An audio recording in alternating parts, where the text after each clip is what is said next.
What's good, y'all? It's been a long weekend. I was in Miami, had to go take care of some things. Boy, I flew to Miami. Normally I drive. It's a 3.5 hour drive. It's a real easy drive. That's what I normally do. It gives me plenty of time to think. This time I flew. Listen, I spent all day Sunday at the airport from 10:30 a.m. until about 8 p.m. Well, let me tell you what happened. There was the Miami Marathon. The Miami Marathon runs through downtown Miami. I didn't know this. So when I went to get an Uber to get to the airport, no Uber could get to me because all the streets were shut down. My goodness. The Miami Marathon runs parallel to the freeway. Brooklyn's over here. Here's the marathon, here's the freeway. Couldn't get through. It took me an hour and a half to get out of Brickell to get to the airport, which is only 20 minutes away. Missed my first flight, had to fly standby. I was there all day. Finally got home. Well, before I got home, was standby on the flight. I was the very last person they let on the flight. the very last. In fact, the person behind me is a woman with her kid. They made her get off the plane and put her on a different plane. I got on. We get out to the runway. We're sitting at the runway a little longer than normal. We start taxiing, and I realized we're going back to the gate. And sure enough, we went back to the gate. There was a mechanical issue with the aircraft. Had to get off the airplane. Luckily, they had another airplane for us.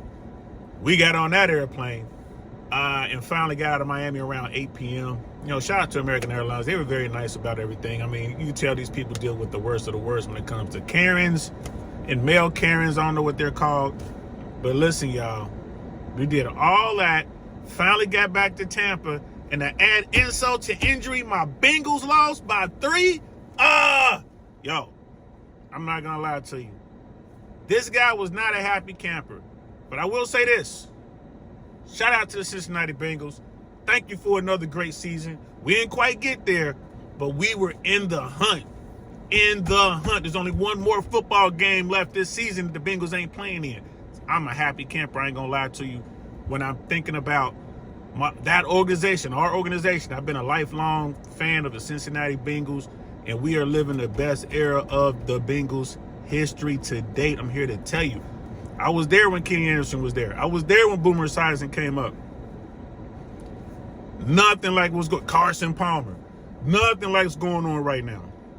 You know what I mean? And I'm just a happy camper right now. Can't wait till next year. Can't wait to see what Joe Burrow and the boys do. You know what I'm saying? With Jamar Chase coming back, T. Higgins coming back, T. Boyd coming back. You know what I mean? I'm sorry, Higgins, Boyd, Hurst coming back, hopefully. P. Ryan coming back. You know what I mean? Like, come on now. Like, boy. I cannot wait to see what we look like. We're going to show up that offensive line a little bit, maybe make a couple subtle changes to the defense. We're going to be right back in the hunt. Right back in the hunt. And, of course, we got Mixon in the backfield. I ain't forget about you, brother. You are the man. Can't wait. Looking forward to seeing my Bengals. You know what I'm saying? Last season, we went to the Super Bowl by 3 points. This season, we missed out on the Super Bowl by 3 points. You know what I mean? Those three interceptions, I think it was at least 3 interceptions during that game. It is what it is. It is what it is. I'm not mad at my Bengals. So happy. Can't wait till next year. Definitely going to check out one of the games somewhere warm. I'm not coming home to watch. Can't wait for that season. The schedule to come out for next season. If I'm lucky, they'll come down to Miami. They were in Tampa this season, so maybe Miami or Atlanta next season. I'm definitely going to go watch one of those games. Have on all my gear and all that good stuff, man. So, yeah, just a quick little short. Let y'all know Uncle Saint is back. I'm actually feeling a lot better. Getting things done. Got a show tomorrow. Found some stuff in the news I think is real fascinating. It's going to be a good watch tomorrow at 6 p.m. Look for the thumbnail. I should have the thumbnail out tonight.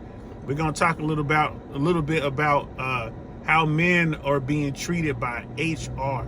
How does human resources treat you as a man when you report inappropriate, let's say, contact that is that as a man, how do you report inappropriate contact from women, unwanted attention from women, especially women who might be your boss? That's what I was trying to get at. Let's talk about that tomorrow, 6 o'clock. DL saying I really want to know podcast. We're going to check that out. It's going to be fun. Look for the thumbnail, y'all.